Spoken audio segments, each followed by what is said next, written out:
Hey, chers partenaires Canal+, chers acteurs de la lutte sénégalaise, chers invités,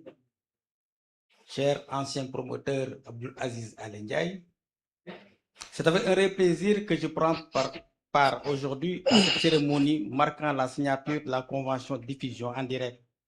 du grand combat royal du 5 avril, devant opposer Modou Lo à Sa Thiès. Je voudrais en premier lieu saluer l'initiative de Boz Pro et du promoteur Baye Ndiaye et de la structure Al Bourakh Events qui n'ont cessé de démontrer leur engagement pour le développement et la promotion de notre discipline nationale. Aujourd'hui, à nos côtés, nous avons Canal+, qui constitue un signal fort pour le rayonnement de la lutte sénégalaise. Et cette présence prédit l'intérêt croissant que suscite la lutte sénégalaise au-delà de nos frontières. Cette collaboration permettra non seulement d'assurer une diffusion de qualité de cet événement majeur, mais aussi d'offrir à notre sport national une visibilité internationale à la hauteur de son immense popularité. En tant que président de la Fédération sénégalaise de lutte, ma présence à cette cérémonie vise également à témoigner du soutien de l'instance fédérale à toutes les initiatives sérieuses qui contribuent à structurer, professionnaliser et valoriser la lutte sénégalaise. La diffusion en direct dans plusieurs pays d'Afrique de ce combat royal permettra à des millions de téléspectateurs au Sénégal, en Afrique et à travers le monde de découvrir la richesse culturelle, la dimension sportive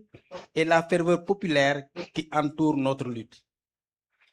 Elle renforce également l'attractivité économique de notre discipline en ouvrant la voie à de nouveaux partenaires et à l'arrivée de sponsors intéressés par la visibilité qu'offre désormais la lutte sénégalaise à travers Canal+. Ce combat entre deux grands champions que sont Modou Lo et Sa Thiès promet d'être un moment historique pour notre sport. Mais au-delà de l'affiche, c'est toute la lutte sénégalaise qui gagne aujourd'hui en rayonnement, en crédibilité et en perspective de développement. Je voudrais à cet effet encourager les promoteurs, les diffuseurs, Canal+, et l'ensemble des partenaires à poursuivre dans cette dynamique de collaboration constructive avec la fédération dans le respect des règles et dans l'intérêt supérieur de la discipline. Mesdames et messieurs, la lutte sénégalaise est à la fois un sport, une tradition et un patrimoine culturel. En lui offrant une vitrine internationale grâce à des partenaires comme Canal+, naturellement, nous contribuons ensemble à écrire une nouvelle page de son histoire. Je vous remercie. Merci beaucoup, Monsieur le Président. Je m'en vais directement m'adresser au grand champion Modou Lo qui nous regarde en direct. Modou Lo, ñoo ngi lay nuyu te di la siyaare di la bàyyi nga nuyu ñi nga xam ne ñoo nekk ci maanaam présidium bi te nga nuyoo ak ki nga xam ne moom moo di sa vis-à-vis di Sa Thiès. waaye di Boubsou maa ngi lay nuyu di nuyu ñu ma jàkkaarloo ci plateau bi yëpp di ci jiital directrice Canal+ au Sénégal di nuyu président fédération Bira Sène bu ñu jàkkaarlool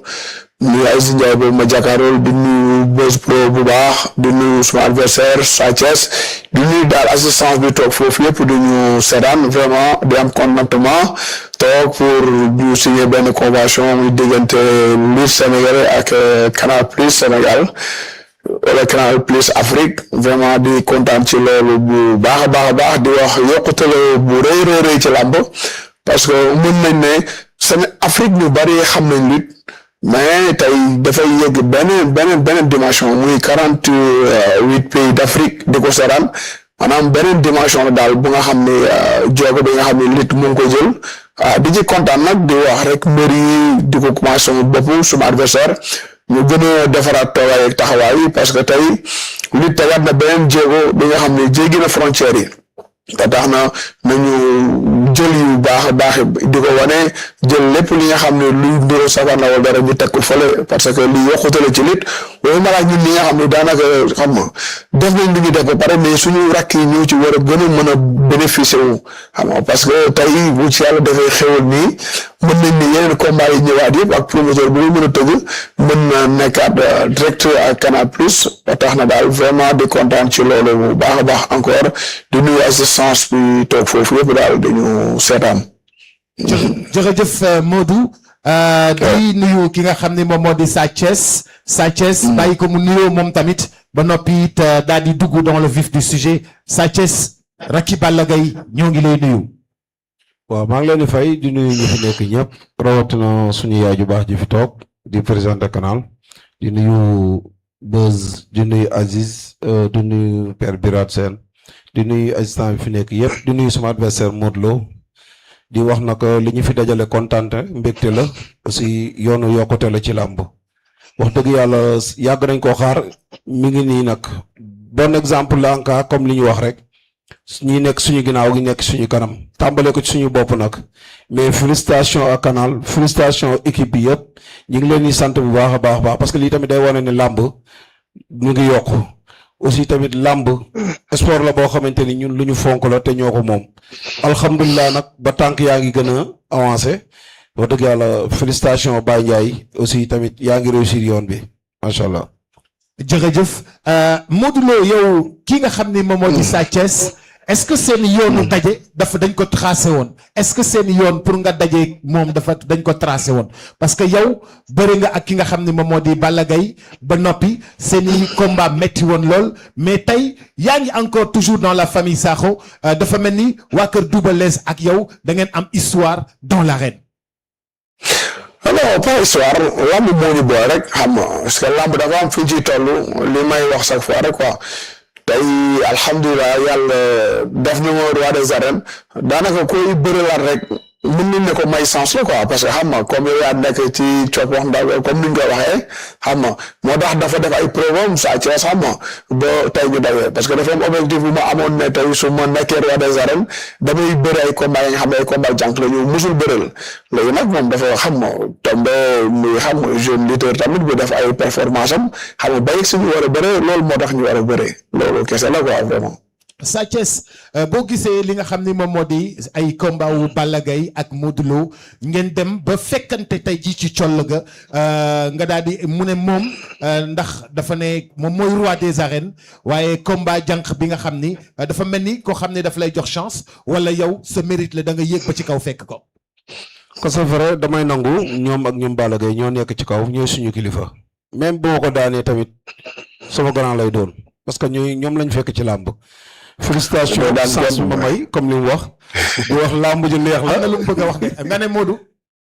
non maa su ma ko daale ma doo daan kenn naan nga su ma ko daale ba daanoo ngay wax. jiital naa la ci daan bi ba pare de toute façon comme li ñuy wax rek làmb la kenn mënut a bëri ñëpp mënoo jeexal ñëpp kenn ku ci nekk da ngay bay sa waar soo pare dem seeti leneen incha allah rek bu daanoo ma dem seeti leneen. mais saa waay nee na yow doo daan kenn de. man maa waxi daan mu ñëw dugg ci daan bi. non dama xam ne tey bii ay daanante rek quoi daan bi la 5 kilos te daanaka ko daan incha allah. arabay fa daa neex. dégg ma Sa Thiès nga ne ko. fi mu nekk neex rek waa mu ñëw fii. non mais naqare la ñëwee. Modou da nga nekk ci entraînement fi nga xam ni foofu nga nekk noonu. da nga nekk ci préparation. waaw préparation moo fi indi xam nga d'habitude sama combat yi bari damay génn mën naa am 3 sama 3 derniers combats yi génn ma mais surtout sax préparation yi may def ci corps su ma jumul bi mooy 4e fois wala yooyu noonu may préparer combat ci corps quoi te yooyu yëpp damay génn xam nga parce que corps moom maanaam affaire yi day xaw a changé xam nga horaire yi nelaw yi ak yooyu noonu moo tax sometimes génn xam nga nekk ci préparation yi mooy gën a yomb ci man quoi. moo loolu moo tax ma génn ñëw yóbbali fii préparation yi incha allah ci loolu lañ nekk. Sa Thiès moom il est allé se préparer à l'étranger yow da ngaa toog fii dafa mel ni koor gi sonalu la. non koor gi sonalu moom moo ragal koor moom mi daw fii dem foofu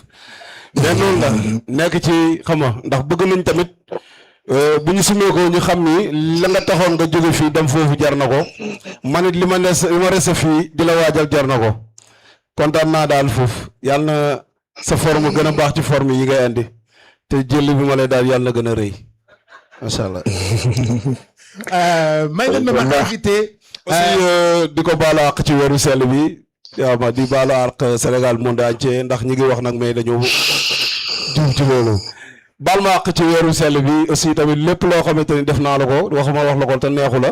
maa ngi la koy jégalu sëf daan bi la. baal naa la baal ma yàlla na yàlla boole baal xam nga comme li nga wax rek loolu la ñu waroon jiitoo xam nga parce que dañu nekk ci mois sacré muy mois de Ramadan